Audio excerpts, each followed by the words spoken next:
স্বাধীনতা দিবসের দিন একটু স্বাধীনভাবে খাওয়া দাওয়া করার জন্যই আমরা আওয়ার আপন 2 দেখার পরেই সোজা চলে গেছিলাম স্যাভয় রুফটপ ক্যাফেতে, যেটা আছে হিন্দুস্তান পার্কের ঠিক সামনে। হিন্দুস্তান পার্কের পুজোটা ঠিক ওই দিকটায় হয় সোজা, আর সেখান থেকে একটু এগিয়ে এলেই বাদিকেই পড়ে এই সুন্দর ক্যাফেটা। আমরা লিফটে করে ওপরে চলে এলাম। এখানে টাইমিং দেওয়া রয়েছে, এটা মিডনাইট মোটামুটি 2টো অবধি ওপেন থাকে। ভেতরের অ্যাম্বিয়েন্সটা যাতে দেখো, আমরা মেনলি কিন্তু এই অ্যাম্বিয়েন্সটা দেখেই, মানে অনলাইনে অ্যাম্বিয়েন্সটা দেখেই আমরা এসেছিলাম। তো অসাধারণ সুন্দর অ্যাম্বিয়েন্স, ভেতরে এত সুন্দর ডেকোরেশন আর সেরকমই খাবার দাবার। আমি আসছি এক এক করে, তো জাস্ট দেখো, মানে খুব আই সুদিং ব্যাপারটা, আর প্রচণ্ড মানে অ্যাস্থেটিক টাইপ লুকস রয়েছে। খুব সুন্দর একটা ক্যাফে, মানে অ্যাম্বিয়েন্সটা সত্যি খুব সুন্দর। বেশ ভালো সময়, একটা কোয়ালিটি সময় তোমরা যদি কাটাতে যাও তোমার বন্ধুদের সাথে বা ফ্যামিলির সাথে, তাহলে আমি বলবো this is the best one. আর এই দেখো, এই মানে রুফটপের, আমরা একদম রুফটপের বাইরের দিকটায় বসেছিলাম। উপরটা এই হচ্ছে সিলিংটা, খুব সুন্দর করে সাজানো একদম পুরো, মানে কোনো রোদের কোনো গরমের কোনো ব্যাপারই নেই, সবসময় চিল এসি চলছে একদম। আর এই হচ্ছে মেনু কার্ডটা, একদম পজ করে দেখে নাও তোমরা। মেনু, প্রচুর মেনু রয়েছে। খাবারের প্রাইসগুলো একটু বেশি মনে হতে পারে, কিন্তু এই এত সুন্দর অ্যাম্বিয়েন্স সাথে কোয়ালিটি খাবারের কোয়ালিটি কিন্তু অসাধারণ ছিল, দারুণ ছিল। তো সেই দিক দিয়ে দেখতে গেলে কিন্তু আমি বলবো ওয়ার্থ ফর মানি।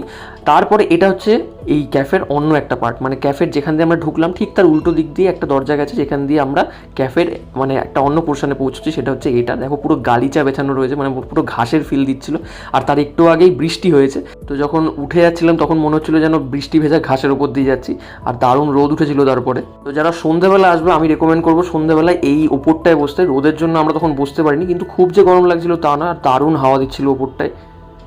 তো এই 4টে সিট হচ্ছে বেসিক্যালি কোনো সেলিব্রেশনের পারপাসে ইউজ করা হয়। খুব সুন্দর, এখান দিয়ে উপরটা এত সুন্দর লাগছিল, এত ভালো হাওয়াও দিচ্ছিল তখন।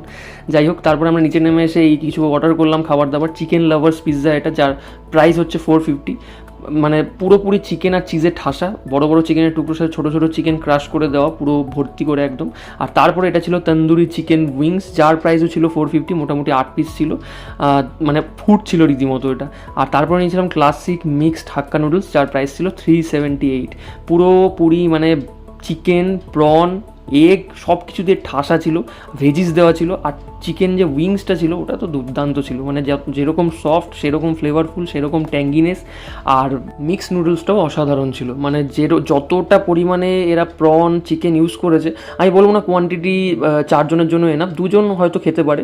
আর মানে যত প্রন বা চিকেন দেওয়া রয়েছে তার মধ্যে 2 জনের এনাফ, 2 জনের জন্য আমি বলবো এনাফ। তবে আমরা একটাই নিয়েছিলাম 4 জন মিলে খাওয়ার জন্য, কারণ তার আগে পিৎজা এই উইংস নেওয়া হয়েছিল ওই কারণে। মিক্স নুডলস আমি অনেক জায়গায় ট্রাই করেছি, কিন্তু এই মিক্স নুডলসটা টপ 3-র মধ্যে থাকবে, অসাধারণ ছিল।